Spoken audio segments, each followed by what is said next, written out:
Hello Alchemists, and welcome to a brand new production tutorial directly from Alchemist Studios. Today we're going to be covering the question we get asked more than about any other question out there. Exactly how to get that amazing speaker thumping, crisp and clean Alchemist kick and bass line. As most of you know, we don't use samples from sample banks, and we do in fact create all of our kick and bass lines from scratch. So let's jump right into it and show you what the final production sounds like.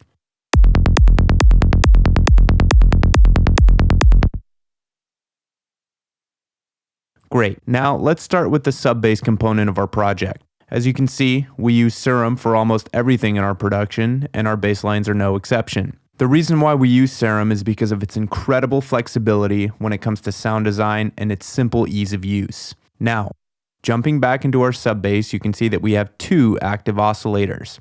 We also have a low-pass filter, as you can see here, and some modulation to bring the sound to life. Let's go into our main bass sound. Let's mute the first oscillator first so you can hear how this sounds on its own.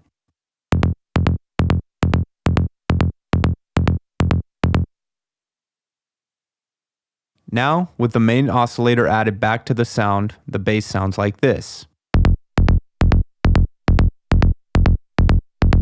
So what can we learn from this? Well, the first oscillator is nothing more than the fundamental of our sound that we have muted here. And here, you can see all of the lovely harmonics that make up our sound. And you can represent any sound here as a sum of sine waves of different frequencies, phases, as well as amplitudes. Now, as you can see here, we cut out the first fundamental frequency, and we're going to substitute it with our first oscillator for the sub-bass.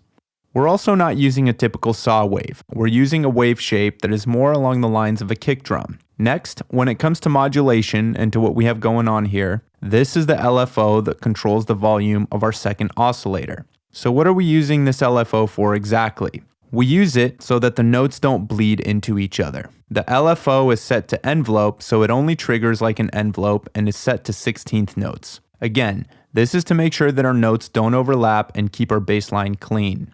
Now, we have a similar happening for the volume of the first oscillator, which is also one of the reasons why we split the fundamental, so we can control the volume envelope of the oscillator independently from our high part. So, the low end is controlled separately from the highs when it comes to our levels. Now, we have an additional level automation happening here, where we also have the trigger set to envelope to give us a tiny bit more volume on the first initial transient of our bass line.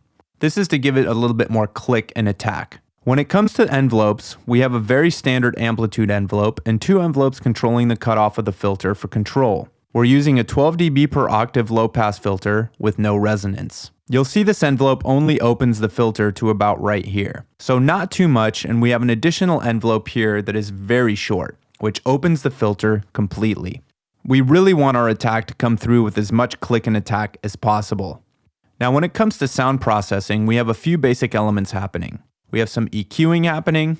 It's not yet turned on, and we'll get back to that in a bit. And as you can see here, we also have some downsampling to give the sound some additional crunchy characteristics. Now here you can see that we only have the third and fourth 16th notes playing. And on the second, we have the second 16th note. And the reason why we do this is to completely take out our fundamental in this sound. So the first 16th note of our bass line doesn't have any fundamental content. We do this because we have a kick that's playing at the same time, and it has a lot of low energy into itself, and we don't want clashing frequencies from both the kick and the bass. So therefore, our note here that plays at the same time with the kick is modified in a way to where we got rid of the fundamental. Other than that, this is exactly the same preset. Now let's look at our kick. The kick here is a very basic PSYTRANCE kick that we created just for this tutorial. It's important to note that we create all of our kicks individually for each track. We don't use kicks from sound libraries or sound banks. And we do this to have much more control over the sound, such as adjusting the tail from the kick, which is incredibly important when it comes to aligning kick and bass perfectly for that crisp PSYTRANCE sound. Let's show you what we mean. Here you can see the actual waveform that results from the kick and bass together. Now you can see that it makes a huge difference how the tail of the kick is crafted, and it's our responsibility as producers to make sure that our kick and bass align as perfectly as possible. We definitely don't want our sound to look like this or like this. We really want our sound to look as good and be as aligned as possible because we want our sounds to play with each other nicely and not fight each other with clashing frequencies. Now, you can use your ears here, but we strongly advise you to use a tool that can actually show you the waveform of what you're currently working on, just to be extra sure.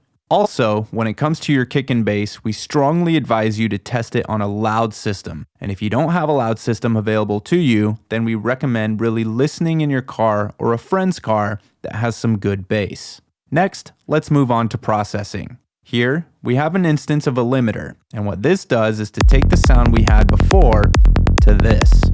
The limiter here is really just designed to smooth out the sound a bit. Let's adjust this a little bit more.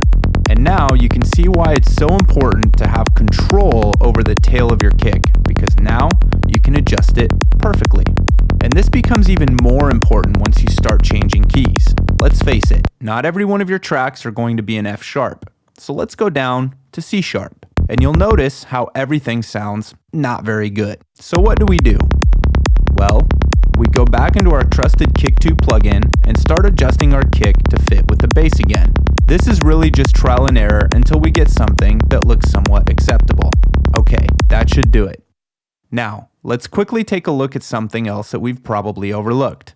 Here we have a note that is going to follow the note of our bass. See, if you go up, you can see it go up as well. So this changes depending on which note you're on. So anything above F is going to open the value here to 0. And if you go down to C sharp, it's going to be at 100%. And this actually controls the wavetable position of our sub-oscillator that you see here. So what we're doing here is if you go down, we're actually going to shift the low oscillator from the fundamental that we had before, and we're shifting to add more emphasis towards the first harmonic. So this would be your first harmonic, 1 octave above your fundamental, and this is your fundamental. So we're shifting the emphasis of the oscillator towards the note above. This makes sure that we're not losing too much headroom on the notes that are lower in frequency that won't be able to be replicated on all sound systems. So we're going to make sure that we have enough bass punch on all systems, and we're not going to lose energy on very low frequency content. So we're shifting the emphasis of our low frequency content more towards the first harmonic. This is going to ensure that we still have a lot of punch across all sound systems. We'll give you the preset later so you can have some fun with it and tweak around. And that's pretty much it from our part. This is a bass that should sound rather nice no matter what key you're producing in, and should be well reproduced on all sound systems you play your tracks on. One final note, just make sure that when you're actually changing keys that you go in and adjust the tail of your kick, and make sure to look at your waveform just as we did here. Make sure that your sound and phasing is nicely aligned so you don't get any weird waveforms that would actually mess up your bass response. So that's pretty much the essential basics to achieving a nice and punchy kick and bass combo in PSYTRANCE. We hope you gained some value from this short tutorial, and if you found it useful, we'd love for you to follow us on SoundCloud, Instagram, and Facebook. Our handle is very simple, it's just @AlchymystOfficial. So that's it from our end. We'd love to hear what kind of kick and bass lines you guys have come up with. Make sure to send them to us, and happy producing.